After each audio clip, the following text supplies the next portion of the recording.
বন্ধুরা, আজকের এই ভিডিওতে আমি আপনাদের উদ্দেশ্যে কৌতুক পেশ করব, মজার কৌতুক। প্রথম কৌতুকটি আমি বলছি, সবাই শুনুন। দুই বোকা হোটেলে খেতে বসেছে। তার ইচ্ছে মতো বলতে শুরু করলো, এই জিনিসটা খুব মজার আর ওই জিনিসটা খুব খারাপ। পাশে বসেছিলেন দুই ভদ্রলোক। একজন অপরজনকে বলল, এ দুই বেটা ইডিয়েট, কোনোদিন খায়নি। দুই বোকা তা শুনতে পেয়ে বয়কে বলল, জলদি ইডিয়েট দিয়ে যাও। আর একটা কৌতুক বলছি ভাই।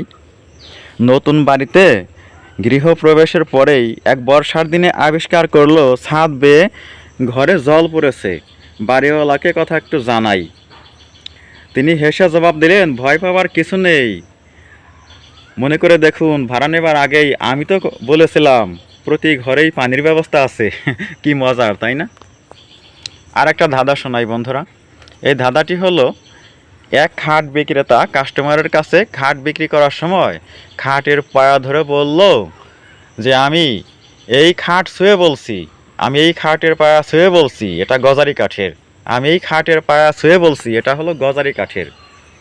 বছরখানেক যেতে না যেতেই সেই খাটের পায়াগুলো ভেঙে পড়ল। সেই ক্রেতা এসে দোকানদারকে অভিযোগ করলো, খাটের পায়াগুলো তো ভেঙে পড়ে গেছে। তখন আপনি না বলেছিলেন বিক্রি করার সময় যে, বারবার বলছিলেন এই পায়াটা হলো গজারি কাঠের, পায়াটা হলো গজারি কাঠের। তখন দোকানদার বললেন, আরে ভাই, আপনি তো বুঝতে পারেননি, আমি কি কখনো ভুলেও বলেছি? মনে করে দেখুন তো যে এই খাটের সবগুলো পায়া গজারি কাঠের। আমি তো যে পায়াটা ধরে বলেছিলাম সেই পায়াটা ধরে বারবার বলেছিলাম যে, আমি এই পায়া ছুঁয়ে বলছি এটা গজারি কাঠের, এ পায়া ছুঁয়ে বলছি এটা গজারি কাঠের। কি বন্ধুরা, সুন্দর হলো তাই না?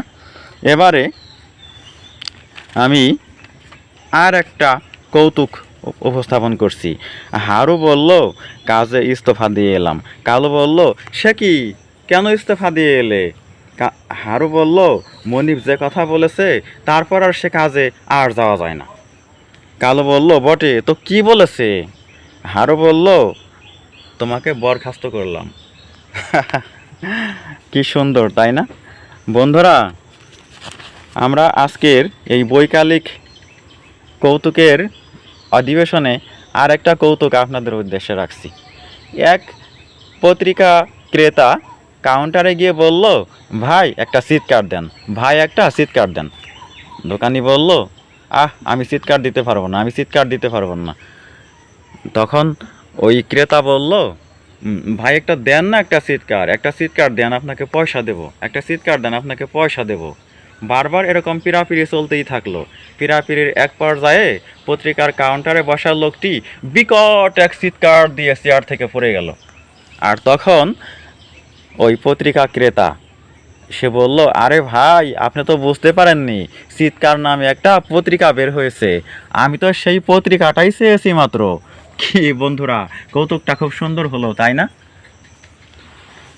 ভিউয়ার, আপনারা যারা আমাদের এই অনুষ্ঠানে কৌতুকগুলো শুনলেন তারা চ্যানেল সাবস্ক্রাইব করতে ভুলবেন না। আর পরবর্তীতে নতুন নতুন আপডেটেড ভিডিও পাওয়ার অপেক্ষায় থাকবেন। চ্যানেল সাবস্ক্রাইব করুন, কমেন্ট করুন, আমাকে উৎসাহিত করুন। ধন্যবাদ সবাইকে।